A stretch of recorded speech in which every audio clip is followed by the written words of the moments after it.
Hello, very good evening. मुझे पूरा भरोसा है आपका आज का paper regional rural bank scale 1 and scale 2 officer mains का बहुत शानदार गया होगा। स्टिल चूँकि आपने पेपर दे रखा है, रिजल्ट आपका आने वाला है, कुछ टाइम में आ जाएगा, तब तक हमारे पास दूसरा पेपर है। कौन सा? क्लर्क का, रीजनल रूरल बैंक का, जो मेंस होने वाला है, और वो क्या है 1 फरवरी को। मुझे ये भी पता है कि आपकी प्रिपरेशन बहुत शानदार है, बट उस शानदार प्रिपरेशन को थोड़ा सा और ब्रश अप अगर कर ले अपन, ये जो बचे हुए 1 महीने का टाइम है प्रॉपर यूटिलाइज करके, मज़ा ही आ जाएगा बहुत शानदार तरीके से। और इसमें अच्छी बात ये रहेगी, आपको इंटरव्यू देने की ज़रूरत नहीं होगी, डायरेक्ट आपका सिलेक्शन हो जाएगा। But I would like to say कि आप पहले ये 4-5 दिनों को फुलेस्ट इन्जॉय करें।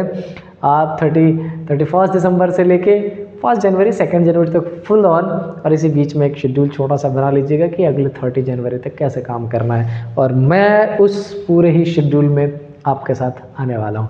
आज तो मैं कुछ छोटी छोटी चीज़ें आपको बताऊँगा।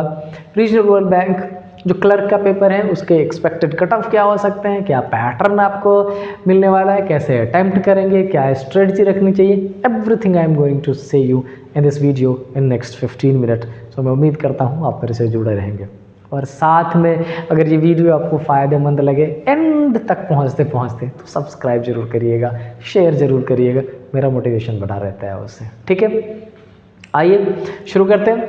Period reasoning, RRB clerk mains analysis, preparation plan, everything is there. The first one is section कितने हैं, कितने मैक्सिमम होंगे मार्क्स आपके, टाइम क्या होगा, और गुड अटेम्प्ट्स कितने कंसीडर किए जाएंगे, वो सारी डिटेल्स मैंने यहाँ मेंशन किया है आपके लिए। तो चलो इसको एक एक करके समझते हैं। सबसे पहले तो ये देख लो, आपके पास नंबर ऑफ क्वेश्चन 200 होगा और नंबर ऑफ मार्क्स भी 200 ही होंगे।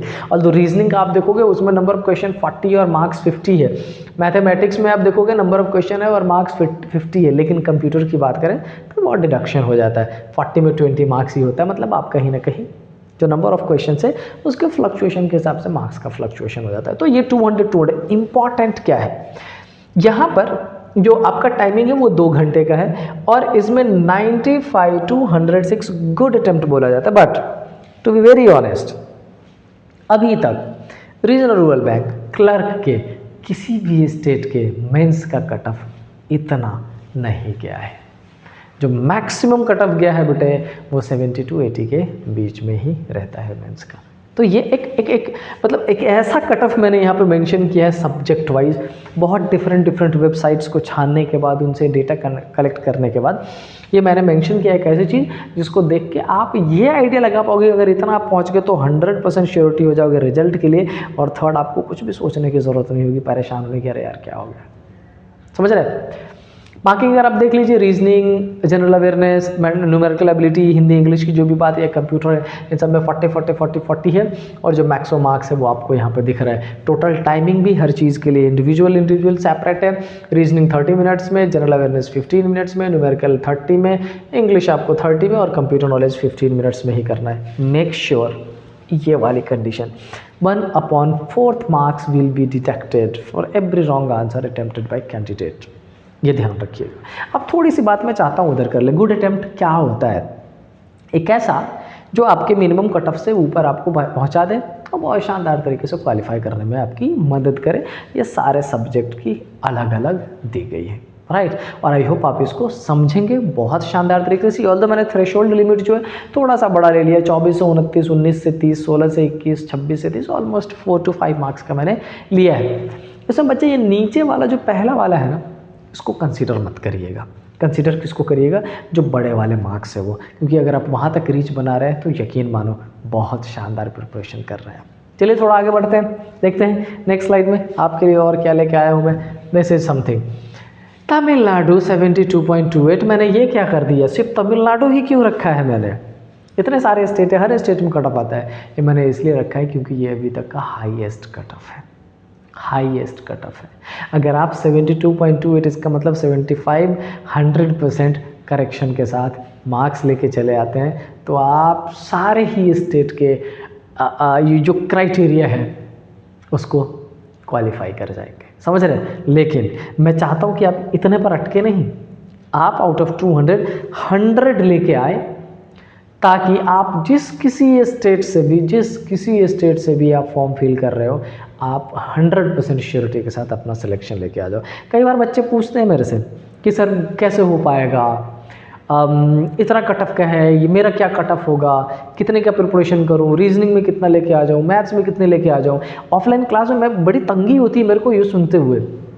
नहीं, आप कट ऑफ के लिए क्यों कर रहे हो, आप मैक्सिमम के लिए जाओ ना, आप अपना फुलेस्ट जो पावर है वो यूज़ करो ना। क्यों हम रीजनिंग के 40 में से अगर कट ऑफ 25 जा रहा है तो 25 का मेरा मेंटल सेटअप ये कि मुझे 25 का प्रिपरेशन करना, क्यों?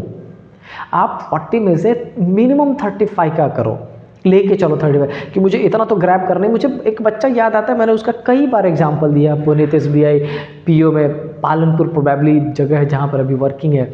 बड़ी खुशी होती थी, ऑल्दो मैं उसको बोलता था कि बेटा तू इतना परेशान मत हो, बट मेरे को बहुत खुशी होती थी जब वो ये कहता था कि सर रीजनिंग IBPS PO वाला कि सर अगर प्री में 35 रीजनिंग में से 35 नहीं आ पाए तो मेरे लिए तो ज़ीरो ही है।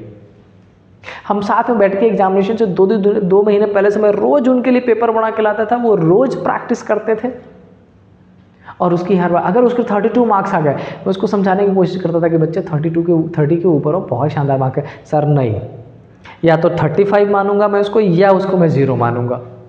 और कहीं ना कहीं उसकी इस जिद ने उसको हेल्प किया, SBI PO में सेलेक्टेड हुआ। बहुत शानदार बच्चा था।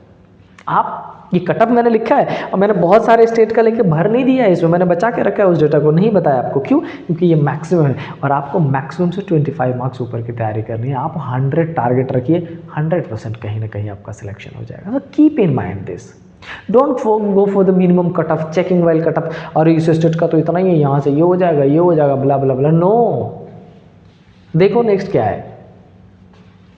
ये मैंने लास्ट ईयर का एनालिसिस आपके लिए लिखा है। IBPS RRB clerk mains exam analysis 2024 second shift reasoning ability में कौन से चैप्टर को ज़्यादा उन्होंने टारगेट किया था, ताकि मैं जब कल से आपके लिए क्लासेस लेके आऊँ तो मैं ये समझाऊँ आपको। टॉपिक नंबर क्वेश्चन ये सभी देखिए। बॉक्स बेस्ड जो पजल है, 5 बॉक्सेस, वेरिएबल, लीनियर, 5 ही बॉक्स था लेकिन वेरिएबल्स बढ़ा दिए गए। There are different 5 box in which 5 different materials, and जो मटेरियल्स का नंबर है वो थोड़ा डिफरेंट हो जाएगा, किसी में 25, किसी में 30, किसी में 50 एंड सो ऑन। ये पैटर्न रहता है। दूसरा, month and date based puzzle, March April variables, कितने 5 क्वेश्चन, मतलब 2 है, एक तो बॉक्स बेस्ड है, एक मंथ एंड। लेकिन समझिएगा इसमें पोजिशनिंग कम होगी, वेरिएबल से बढ़ जाएगा ज़्यादा थोड़ा सा। Year based puzzle, 8 years based, समझ रहे हो, 5 मार्क्स का। डे बेस्ड, ईयर बेस्ड तो डे बेस्ड पता नहीं कैसे आ गया था, बट आ गया था, मंडे टू फ्राइडे 01। उसके बाद क्या, linear sitting arrangement, 8 persons, bidirectional. Bi direction का मतलब some are facing north, some are facing south, या some are facing east, some are facing west, ये वाला। तो ये आपको ये बेसिक समझना पड़ेगा। जब हम कल से क्लास शुरू करेंगे तो ये प्रॉपर बैच शुरू करने वाला हूँ। स्टार्टिंग के 15 डेज में खतरनाक तरीके से मेंस के जितने भी चैप्टर होंगे सारे पढ़ा दूंगा, और नेक्स्ट 15 डेज में यानी कि 16 जनवरी से जो 30 जनवरी तक का होगा उसमें प्रॉपर मिक्स्ड बैच, सिर्फ मिक्स पढ़ाऊंगा मैं आपको। चलिए, उसके बाद क्या, comparison based puzzle 3। Comparison based puzzle का मतलब सी ऑर्डर रैंकिंग का जो ऑर्डर वाला पार्ट होता है ना, there are 5% sitting on the basis of their height and so on, ये वाला रहता है। बॉक्स बेस्ड पजल ऐसा, सिलॉक्स आपको क्लर्क के मेंस में आएगा। 2 चीज़ें आ सकती है, रिवर्स सिलॉक्स आ सकता है या फिर उसमें कोडेड सिलॉक्स आ सकता है। हाँ, पॉसिबल ये भी कि only a few and only based कई बार क्वेश्चंस पूछ लेते हैं, दिमाग में रखना है इस चीज़ को। डेटा सफिशिएंसी 2 से 3 नंबर, बड़ा इंपॉर्टेंट पार्ट है, बड़ा इंपॉर्टेंट पार्ट, टाइम कंज्यूमिंग है बट रीजनिंग में गिफ्ट है ये, और आपको लेना चाहिए इस गिफ्ट को।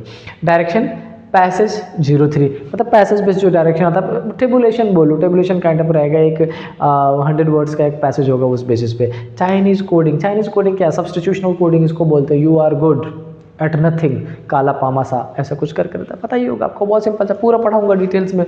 मीनिंगफुल वर्ड 01, ये तो भाई पीछा ही नहीं छोड़ता, अल्फाबेटिकल सीरीज का ये part. How many meaningful word can be made by using first, second, third and fourth letters of this word particularly, ऐसा आप कर लोगे simply. And word based alpha 01, total 40 question. ये जरूरी है आपके लिए समझना। अगर आपने ये एनालिसिस कर लिया ना बेटा, तो आप समझ लो कि आप अपने पेपर का ऑलमोस्ट जीत चुके हो। और यही तो करना है अपने को। पेपर देने से पहले का जो प्रिपरेशन है ना, वो प्रिपरेशन ज़्यादा इंपॉर्टेंट है। अगर वो आप अच्छे से कर पा रहे हो फिर सब कुछ आपका है। डन। चलिए नेक्स्ट स्लाइड में और कुछ है क्या? बहुत कुछ नहीं है, उसी का शिफ्ट मैंने बस चेंज कर दिया था, वहाँ पर शिफ्ट 2 था, ये शिफ्ट फर्स्ट का वही एनालिसिस है। सारी चीज़ें ऑलमोस्ट सेम है, floor based puzzle, age based puzzle, month, uncertain number. एक चीज़ इसमें डिफरेंट आ गया है, uncertain number of person sitting arrangement, यानी कि there are some person sitting in a row facing north. पहले आपको पर्सन्स की भी, तो वो कंकरेंटली हो जाता है। जब आप पर्सन्स की अरेंजमेंट करने जाते हो तो ये सारी चीज़ें भी अरेंज हो जाती है। उसके अलावा circular sitting, syllogisms, data sufficiency, conditional coding decoding. Conditional coding decoding, coding decoding का ही दूसरा पार्ट है। मैं आपको सिचुएशनल भी पढ़ाऊंगा जिसमें वो चाइनीज लिखा था, और कंडीशनल दोनों पढ़ाऊंगा, और न्यू पैटर्न कोडिंग भी आता है, मैं आपको वो भी पढ़ाऊंगा। Number based pair formation, pair formation, how many pairs are there, alphabetical series, first part. आप नहीं कर पा रहे एनालिसिस, कोई दिक्कत नहीं, मैं बैठा हूँ इधर। अलग अलग ईयर्स के कंटेंट को, कट ऑफ को, सब्जेक्ट वाइज सबको मर्ज करके आपको फुल प्रूफ मटेरियल देने वाला हूँ, जिससे आपका सिलेक्शन इजी हो जाए, पढ़ना आसान हो जाए। देख लीजिएगा दोनों ही उसका। नेक्स्ट, ये थोड़ा सा समझने की ज़रूरत है, इसको मैंने लिया क्यों है। ये रीजनल जो rural bank clerk mains exam related to the difficulty level को बताना बहुत इंपॉर्टेंट होता है। रीजनिंग की बात करें, मॉडरेट था क्लर्क के बेसिस पे, आप बहुत आसानी से उसके पजल, उसके सिटिंग अरेंजमेंट सबको कर सकते थे सॉल्व, अगर आपने 2-3 महीने की अच्छी प्रैक्टिस कर रखी होती। Computer knowledge easy to moderate, general awareness moderate to difficult. General awareness में बच्चे हमेशा अटकते हैं, क्यों?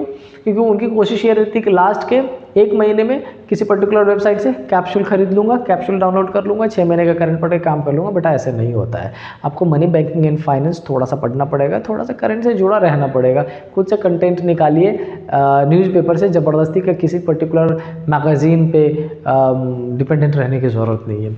Next, English language moderate, numerical ability moderate. Overall paper जो था मॉडरेट था, बहुत डिफिकल्ट नहीं था। अगर मेरे से पूछो तो मैं उसको मॉडरेट भी नहीं बोलूँगा, इजी टू मॉडरेट था। ओवरऑल पेपर बहुत सिंपल था, बड़ा मुश्किल नहीं था। राइट? क्या और कुछ भी है इसमें? नहीं। ये जो बैच मैं नया शुरू करने वाला हूँ, कोई स्पेसिफिक नाम नहीं दिया है, ये हमारा ब्रेन बैटल रहेगा regional rural bank clerk mains के लिए, जो 1 फरवरी को होने वाला है।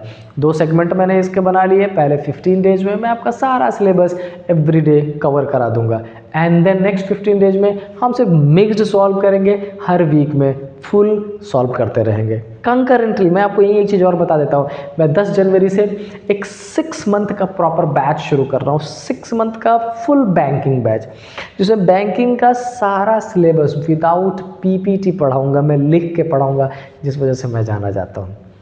समझ रहे हैं? और ये बैंकिंग का मेंस वाला, और वो बैंकिंग के साथ मैं एक बैच और शुरू कर रहा हूँ, क्योंकि मेरे से वो बच्चे जो महिंद्राज में पढ़ चुके हैं, जो अभी कहीं ना कहीं सिलेक्टेड नहीं है, उनकी डिमांड आई है कि सर प्लीज़ एसएससी वाला बैच शुरू करें। एसएससी के रीजनिंग का एक डिफरेंट फुल फ्लेजेड बैच मैं शुरू करने वाला हूँ 15 जनवरी को। तो ये हमारा बैच जो आज है 28 दिसंबर से शुरू हो गया है, 31 दिसंबर तक, 31 जनवरी तक चलता रहेगा।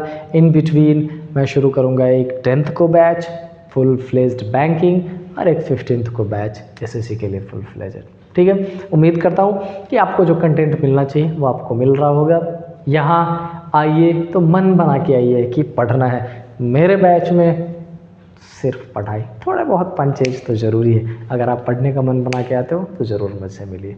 बस एक छोटी सी जो मेरी वो रहती है कि अगर वीडियो सही लगता हो थोड़ा सा शेयर करें, सब्सक्रिप्शन अच्छा लगता है, फील होता है कि अरे हाँ आज तो 5 सब्सक्राइबर बढ़ गए, लिटरली बड़ा मज़ा आता है देख के, और वो पावर देता है और एनर्जी से आके पढ़ाने का। मिलते हैं कल, टिल देन स्टे हैप्पी, जय हिंद।